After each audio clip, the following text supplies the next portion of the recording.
जय हिंद दोस्तों। कैसे हैं आप सभी लोग। आशा करता हूं आप सभी ठीक होंगे, स्वस्थ होंगे और मौज कर रहे होंगे। मैं अंकित एक बार फिर से आपके अपने YouTube चैनल वासुदेवा एजुकेशन में आपका स्वागत करता हूं। आज का हमारा टॉपिक रहेगा वक्फ बोर्ड क्या है।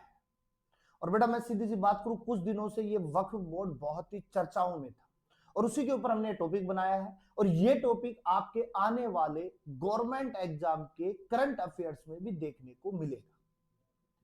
और इस सब के ऊपर जब चर्चाएं चल रही थी, उस चर्चाओं को लेकर के, उन प्रॉब्लम्स को लेकर के, उन बातों को लेकर के क्लीन चिट मिल चुकी है। यानी सत्ता में बैठे पदाधिकारियों को क्लीन चिट मिल चुकी है। विपक्ष में बैठे अधिकारी जो है वो नर्वस हो रहे हैं। क्यों? क्योंकि उनके डिबेट के हिस्से सारे खराब रहे। अब हम उनकी बात नहीं करेंगे, क्या डिबेट थी क्या नहीं थी उनको छोड़ो। हम केवल टॉपिक की बात करेंगे, वक्फ बोर्ड क्या है उसकी बात करेंगे, वक्फ संशोधन बिल क्या है उसकी बात करेंगे, वक्फ अधिनियम कब लाया गया उसकी बात करेंगे, वक्फ में संशोधन जो था वो क्या था, वक्फ संशोधन की विवाद क्या है उनकी बात करेंगे, या लाने वाला कौन था, कब क्या थे। और मैं एक सीधी बात करूं बेटा, संशोधन आज का नहीं हो रहा है, पहले का हो रहा है। और जब संशोधन पहले हो चुके हैं तो आज इतना बड़ा बवाल क्यों हो रहा है? क्योंकि जब 1954 में वक्फ आया था तो 1995 में संशोधन हुआ, 2013 में संशोधन हुआ। तो जब दो बार संशोधन हुआ तब इतनी माथाफोड़ी नहीं थी, तो आज इतनी माथाफोड़ी क्यों लेके बैठा है विपक्ष? तो उन सब की चर्चाएं करेंगे अपन इस छोटे से टॉपिक्स के अंदर। तो ज्यादा देरी ना करते हुए डायरेक्ट स्क्रीन की तरफ आते हैं और पहला नाम देखते हैं, वक्फ बोर्ड क्या है। पहला क्वेश्चन है, वक्फ बोर्ड क्या है। तो मैं देखो सिंपल सी बात बताऊं बेटा, वक्फ जो है, अगर किसी व्यक्ति के पास में कोई संपत्ति है और वो दान देना चाहता है, वो दान दे सकता है और उसको एक बोर्ड है वो संभालेगा, वो वक्फ बोर्ड है। यानी धर्मार्थ में दी गई चीजों को वक्फ बोर्ड संभालता है। लेकिन वो तक तो ठीक था, लेकिन ये कई बार क्या होता है, जबरदस्ती किसी की संपत्ति को हड़प भी लेता है। ये वक्फ बोर्ड भी है। तो मैं सिंपल सी बात समझू बेटा, यहाँ पे लिखा हुआ है, मैंने लिखा है वक्फ बोर्ड भारत में एक ऐसी संस्था है, भारत में एक ऐसी संस्था है जो केवल एक समुदाय की बात करती है। और वो समुदाय केवल कौन सा है? मुस्लिम समुदाय। और ये मुस्लिम समुदाय के लिए धार्मिक, चैरिटेबल और शिक्षात्मक संपत्तियों का प्रबंधन करती है। जब ये सारा काम वक्फ कर रहा है तो सरकार क्यों टेंशन ले रही है उनकी? ये खुद वक्फ कह रहा है कि हम मुस्लिम लोगों के लिए धार्मिक, चैरिटेबल और शिक्षात्मक संपत्तियों का प्रबंधन कर रही है, तो सरकार की कहां जरूरत है? उन्हें खुद ही कर सकते। जब खुद कह रहे हैं तो खुद भी कर सकते हैं ना, फिर सरकार को क्यों दोष दे रहे हैं? तो समझो, तो ये मुस्लिम लोगों की बात है। मुस्लिम समुदाय के लोग धार्मिक, चैरिटेबल और शिक्षात्मक संपत्तियों का क्या कर रही है? प्रबंधन कर रही है। अच्छा, बात करें वक्फ आया कहां से, या वक्फ शब्द कहां से लाया गया है, तो समझो वक्फ शब्द जो है वो अरबी भाषा के वकूफा से लिया गया। कहां से लिया गया बेटा? इस वकूफा से लिया गया है। और वकूफा का मतलब जो है वो होता है रुकना या ठहरना। एक ही जगह पर रुक जाओ या ठहर जाओ। वक्फ ने भी रोक दिया इनको, वक्फ ने भी इनको एक ही जगह पर ठहरा दिया। इस्लाम में इसे दान देने का तरीका बताया गया।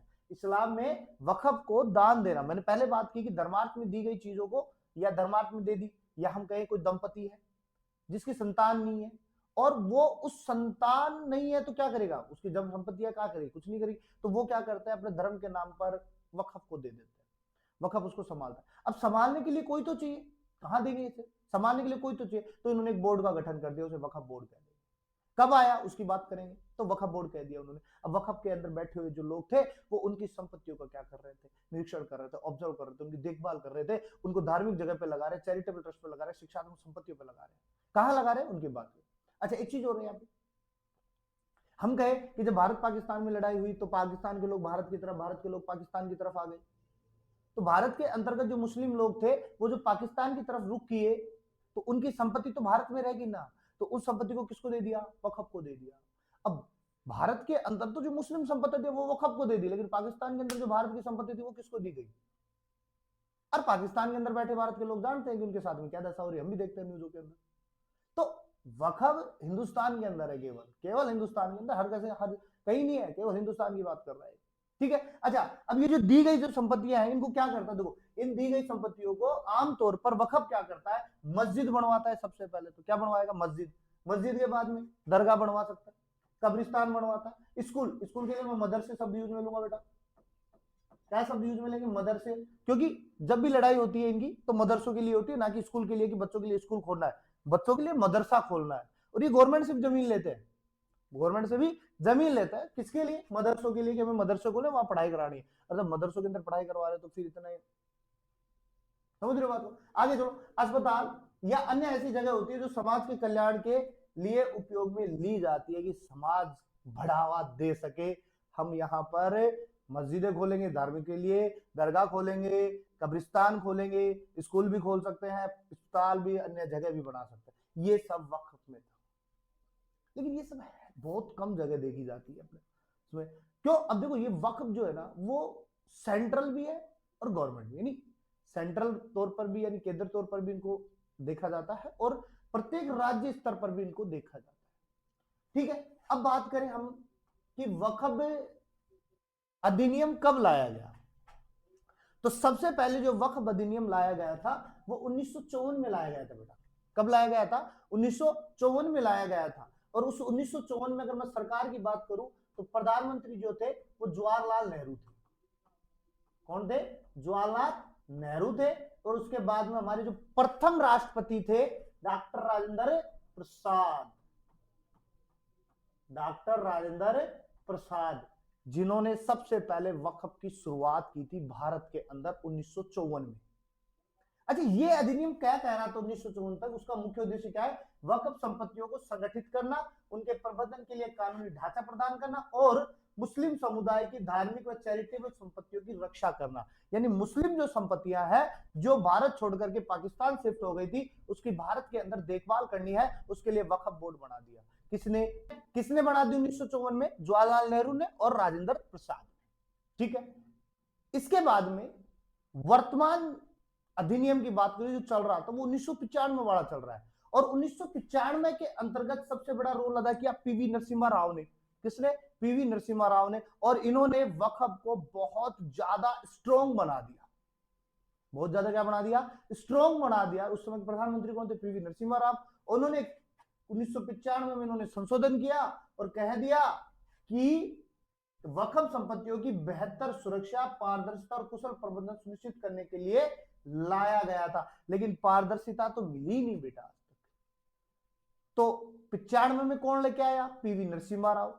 और 2013 में कौन लेके आया? डॉक्टर मनमोहन सिंह और प्रणब मुखर्जी जी की अध्यक्षता। तो ये चेंज हो गया अपने पास में। तो पहला 54 में आया, 95 में संशोधन हुआ, 2013 में संशोधन हुआ। पहला कौन लेके आया था? जवाहरलाल नेहरू, राजेंद्र प्रसाद। 95 में कौन लेके आया? पीवी नरसिम्हा राव। उसके बाद में 13 में कौन लेके आया? डॉक्टर मनमोहन सिंह और प्रणब मुखर्जी। समझ रहे हो बात को? तो ये वक्फ अधिनियम सीरियलिटी से लाया गया। अच्छा, इसके अलावा मैं बात करूं कि वक्फ जो था वो आया किधर से? तो वक्फ जो था मदीना से आया है। कहां से आया बेटा? मदीना से आया, मक्का मदीना से आया। यानी पैगंबर मोहम्मद साहब जो थे वहां पर खजूर के 600 पेड़ हुआ करते थे और उस 600 पेड़ों से जो भी आमदनी आती थी वो गरीब लोगों के हित में लगाई जाती थी, गरीब लोगों की दे दिया जाता था, उनको उनको पाला जाता था उन 600 खजूर के पेड़ों से। तो मदीना से लेके आया था पैगंबर मोहम्मद साहब से। उसके बाद में अतहर हुसैन और खालिद रशीद की किताब में लिखा गया है कि ये 12वीं से 15वीं शताब्दी के बीच में दिल्ली सल्तनत ने वक्फ बोर्ड बनाया था। अब 12 से 15वीं शताब्दी की बात हो रही है, फिर आ गए अंग्रेज। अब अंग्रेजों ने हमारा हुकूमत करना स्टार्ट किया और जब अंग्रेज आए तब भी वक्फ बोर्ड था। और वक्फ बोर्ड जब अंग्रेजों के समय था तो उस समय लोगों को अंग्रेज जो थे उनको उससे बहुत नुकसान हो रहा था, तो उन्होंने उस समय वक्फ बोर्ड को वापस से खारिज कर दिया। फिर वक्फ बोर्ड खारिज हो चुका था, फिर 1954 आ गया अपने पास में। तो 1954 के अंदर फिर भारत पाकिस्तान की लड़ाई हो गई, फिर ये अलग हो गया। समझ रहे हो बात को? तो ये वक्फ अधिनियम का एक इतिहास हुआ करता था, कब लाया गया कब नहीं लाया गया ये बातें। इसके बाद में बेटा हम बात करें वक्फ बोर्ड में क्या प्रॉब्लम थी। वक्फ बोर्ड में क्या प्रॉब्लम थी या किस वजह से वक्फ बोर्ड में या वक्फ विधेयक लाया जा रहा है अपने पास में? तो पहला था अतिक्रमण और संपत्ति का दुरुपयोग। यानी जो भी संपत्ति थी अपने पास में उस पर अतिक्रमण कर लिया जाता था और संपत्ति का दुरुपयोग करते थे, अपने हिसाब से उसको यूज में ले रहे थे। कर्नाटका का एक कर्नाटका में एक हुआ था जिसके अंदर कहा गया था, एक वक्फ बोर्ड के चेयरमैन ने कहा था कि 2 लाख करोड़ का गफला हुआ था। ठीक है, और ये वक्फ बोर्ड जो है वो अतिक्रमण कर लेती, यानी किसी भी संपत्ति के ऊपर अपना हक जमा लेती थी कि ये मेरी संपत्ति, ये मेरी संपत्ति, तो उसको देना पड़ता था। तो वक्फ अब डॉक्यूमेंट्स नहीं है तो दे दो, तो अतिक्रमण हो गया था उनका। तो वक्फ अपनी मनमानी कर रहा है, वक्फ अपनी मनमानी कर रहा था, इसलिए संशोधन लेके आए। तो पहला क्या हो गया अपने पास में, अतिक्रमण और संपत्ति का दुरुपयोग, पहला बात। दूसरा, भ्रष्टाचार बहुत ज्यादा है, करप्शन फैला रखा है, पारदर्शिता की कमी है, यानी कोई भी डॉक्यूमेंटल चीजें नहीं है, डाटाज नहीं है उनके पास में कि वक्फ के अंदर क्या है क्या नहीं है। ठीक है, प्रशासनिक असमता, यानी अपने पास में गवर्नमेंट का कोई भी हस्तक्षेप वहां पर नहीं होता था। इसके अलावा संपत्ति रजिस्टर और डेटा की कमी, ना तो संपत्ति की रजिस्ट्री है वहां पर, ना कोई डेटा मौजूद है जिससे हम पता कर सके कि उनके पास में क्या है क्या नहीं है। इसके अलावा सामुदायिक असंतोष, ठीक है, यानी कि वहां पे बैठे जो लोग थे उनमें भी एक तरीके से असंतोष ही फैला हुआ है। वहां के लोग कहते हैं, मुस्लिम लोग भी कह रहे हैं कि हमें नहीं मिल रहा है, ये कहते हैं कि हम मस्जिद बनवा रहे हैं, दरगाह बनवा रहे हैं, स्कूल बनवा रहे हैं, मदरसे बनवा रहे हैं, अस्पताल बनवा रहे हैं, तो कहाँ है? गरीब लोगों को देने की चीजें तो दे नहीं रहे, किसको दे रहे? किसी को नहीं दे रहे। तो ये असंतोष फैला हुआ है, सरकार का आक्षेप नहीं हो पा रहा था वहां पे, सरकार अपना हस्तक्षेप नहीं कर पा रही थी, जो कर रहा था वो वक्फ बोर्ड कर रहा था। अगर कोई सरकार के पास लेके भी जा रहा था तो नहीं लेके जा सकता, कोई वक्फ बोर्ड जो है वो अपने हिस्से के अंदर रखता था उसको। ठीक है, बोर्ड सिर्फ मुसलमानों का होता है, बोर्ड के अंदर केवल मुसलमान लोग हैं, इसके अलावा कोई अन्य समुदाय का लोग वहां पर नहीं है, केवल मुस्लिम। अब मुस्लिम समुदाय तो केवल मुस्लिम समुदाय की बात करेगा, दूसरे समुदाय की थोड़ी बात करेगा, तो ये बात होती। तो ये वक्फ बोर्ड की बात, तो ये प्रॉब्लम थी। इन सातों प्रॉब्लम्स को देखते हुए गवर्नमेंट ने क्या किया, सरकार ने क्या किया, इसके प्रति थोड़ा सा फेरबदल करने की कोशिश की। और फेरबदल के लिए बात करें तो बेटा ये जो वक्फ बोर्ड था ना, इस वक्फ बोर्ड के अंतर्गत विधायक जो संशोधन बिल था अपने पास में या पेश किया गया जो था, वो अगस्त 2024 में किया गया। कब किया गया अपने पास में विधेयक प्रेरित? 2024 के अंदर प्रेरित किया गया। ठीक है, इसके बाद में कहा किया गया था बेटा? तो लोकसभा में किया गया था, याद रखना। कब किया गया था वक्फ बोर्ड में, वक्फ बोर्ड के खिलाफ विधेयक? अगस्त 2024 के अंदर। और अब अपने पास में अप्रैल 2025 के अंतर्गत, अप्रैल 2025 में इसमें क्या मिल चुकी है अपने को? क्लीन चिट मिल चुकी है, यानी संशोधन हो चुके हैं। लगभग जो संशोधन थे वो 40 दिए गए थे अपने पास में, जिनमें से केवल 14 के ऊपर ही क्लीन चिट मिली। कितनी मिली है? 14 पर ही क्लीन चिट मिली। ठीक है, इसके बाद में हम बात करें वक्फ संशोधन बिल, यानी वक्फ का जो बिल था अपने पास में, यानी पुराने वक्फ में क्या नियम थे और अब जो नया आया है उसके अंदर क्या नियम होंगे वक्फ। तो सुनो, पहला था अपने पास में बिना सत्यापन के दावा संभव, सेक्शन 40 के तहत असीमित अधिकार, यानी कि बिना सत्यापन, यानी कोई भी अपने पास में किसी प्रकार का कोई सत्यापन नहीं होता था, डायरेक्ट जाते थे, अपना अधिकार करते थे और सेक्शन 40 में असीमित अधिकार कर लेते थे। अब क्या कर दिया गया है? सत्यापन अनिवार्य, अगर आपके पास में कोई डॉक्यूमेंटल चीजें हैं तो आप काम कर पाओगे। इसके अलावा सर्वेक्षण का अधिकार होगा, कलेक्टर लास्ट डिसीजन देगा कि करना है या नहीं करना है, लेना है नहीं लेना, वक्फ का या किसी और का, किसका है, ये सब किसके हाथ में? कलेक्टर के हाथ में। अब वक्फ का यहां से रोल हटा दिया। दूसरा, वक्फ ट्रिब्यूनल का फैसला अंतिम, हाई कोर्ट अपील नहीं, यानी पहले जो भी होता था वो वक्फ के अंदर बैठे पदाधिकारी या ट्रिब्यूनल जिसे हम कह रहे हैं वो ही करता था, उसका लास्ट डिसीजन होता था, हाँ भाई अपनी है तो अपनी है, किसी और की नहीं है, तो वो सब वक्फ का था। हाई तो सुप्रीम कोर्ट में अपील नहीं कर सकते, कहीं पर भी नहीं जा सकते थे, कहने का मतलब यह जो था वक्फ का था। तो अब क्या कर दिया बेटा? वक्फ ट्रिब्यूनल के फैसले के खिलाफ हाई कोर्ट में अपील संभव। आप वक्फ के खिलाफ अपील कर सकते हो हाई कोर्ट में, इसके अलावा अन्य जितने भी कोर्ट है सभी कोर्टों के अंदर आप अपील कर सकते हो। इसके अलावा केवल मुस्लिम सदस्य महिलाओं का प्रतिनिधित्व नहीं होता था, यानी केवल वहां वक्फ के अंदर मुस्लिम सदस्य ही होते थे, किसी प्रकार की महिला सदस्य नहीं होती थी। अब क्या कर दिया इन्होंने? गैर मुस्लिम और महिलाओं को शामिल करना अनिवार्य होगा। आप मुस्लिम के साथ में 2 गैर मुस्लिम लोगों को भी लोगे वहां पर वक्फ के अंदर देखरेख के लिए, और महिलाओं का होना भी जरूरी होगा। ठीक है, इसके बाद में सरकारी जमीन भी वक्फ मानी जा सकती थी। पहले क्या होता था, कोई सरकारी गवर्नमेंट जमीन है पर कह देते ये अपनी है, ये अपनी जमीन है, तो वक्फ को देनी पड़ती थी, सरकार का आक्षेप तो वैसे नहीं था, तो वक्फ बोल दिया तो देनी पड़ती थी। अब क्या कर दिया? सरकारी जमीन वक्फ की नहीं होगी, कलेक्टर फैसला करेगा। कलेक्टर के हाथ में होगा देनी है या नहीं देनी, सरकारी जमीन का कोई रोल नहीं, क्योंकि पहले वक्फ कहता अपना है। और बेटा सीधी बात यह है कि अगर कोई भी जमीन है उसके ऊपर अगर हम लंबे समय से बात करें, कोई नहीं आ रहा है तो उसकी नहीं है, फिर किसी और की जो रह रहा था उसका होगा, कब्जा हो गया। और अब क्या, पहले ये था, और अब वक्फ क्या करता था, तो कोई कितने साल से रह रहा है, 10 20 30 साल 40 साल से रह रहा है, वक्फ आता ये हमारी जमीन है खाली करो, और खाली करवा ले जाते थे। तो अब ये हट गया, अब अब्दुल का कोई रोल नहीं है यहाँ पे, अब्दुल का कोई काम नहीं है यहाँ पे, यहाँ जो काम होगा वो राम का होगा अपने पास में। अब्दुल का खेल खत्म कर दिया इन्होंने। तो सरकारी जमीन वक्फ की नहीं होगी, कलेक्टर का फैसला होगा। इसके बाद में पारदर्शिता और जवाबदेही की कमी, ना तो कोई इनके पास में पारदर्शिता थी, ना कोई जवाब दे पाते थे कि किसका है किसका नहीं है। अब क्या होगा अपने पास में, ऑनलाइन पंजीकरण और तकनीकी सुधार, यानी कि जो भी होगा ऑनलाइन मिलेगा डाटा, तो आप वहां जाकर के देख सकते हैं वक्फ के पास में क्या है क्या नहीं है। ठीक है। इसके अलावा अपने पास में असीमित सहायता की बात करें,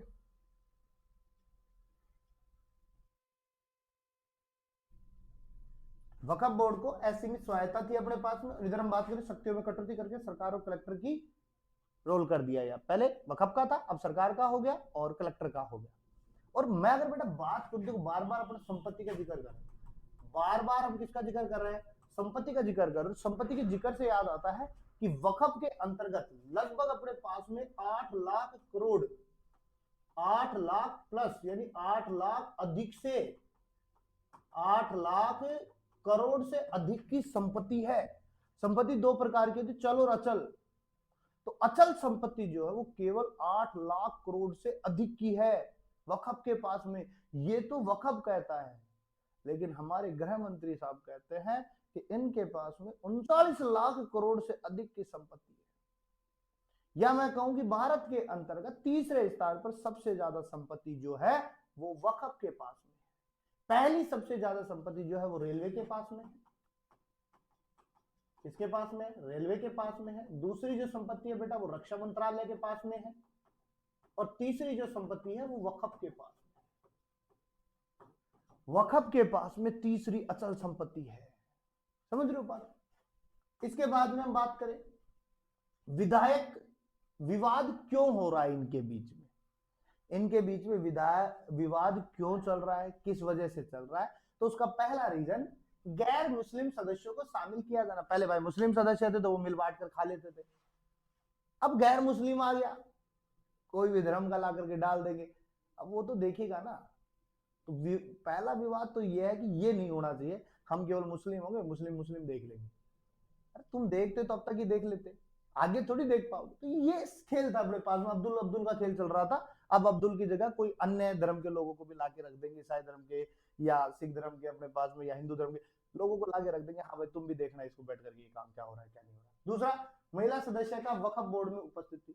पहले महिला सदस्यों का वक्फ बोर्ड में उपस्थिति नहीं थी, अब महिला सदस्यों को भी वक्फ बोर्ड में शामिल कर दिया गया। और इससे मुसलमानों को लगता है या मुस्लिम समुदाय को लगता है कि हमारे महिलाएं जो है वो वक्फ बोर्ड में नहीं आनी चाहिए थी, वो तो बुर्का पहन के रहनी चाहिए थी। तो इसके अंदर भी थोड़ा सा क्या कर दिया, फेरबदल कर दिया।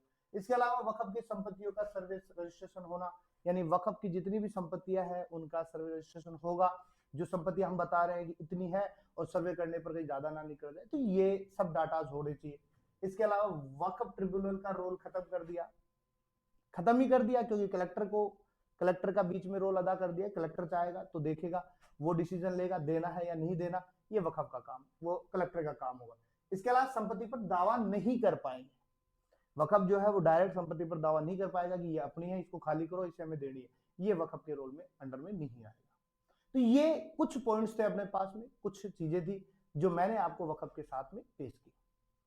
मिलते हैं एक नेक्स्ट वीडियो के साथ में, तब तक के लिए आप लोग वीडियो को देखो, अपने दोस्तों के साथ में शेयर करो, परिवार के साथ में शेयर करो, लोगों को इस के प्रति जागरूक करो क्या है क्या नहीं है ये। और जो अपने चैनल पर नया है वो चैनल को सब्सक्राइब करे, बेल आइकन को दबाए, जिससे वीडियो को जल्द से जल्द मिल जाए। तब तक के लिए आप लोग मुस्कुराते रहिए, क्योंकि मुस्कुराना जीवन में बहुत जरूरी है।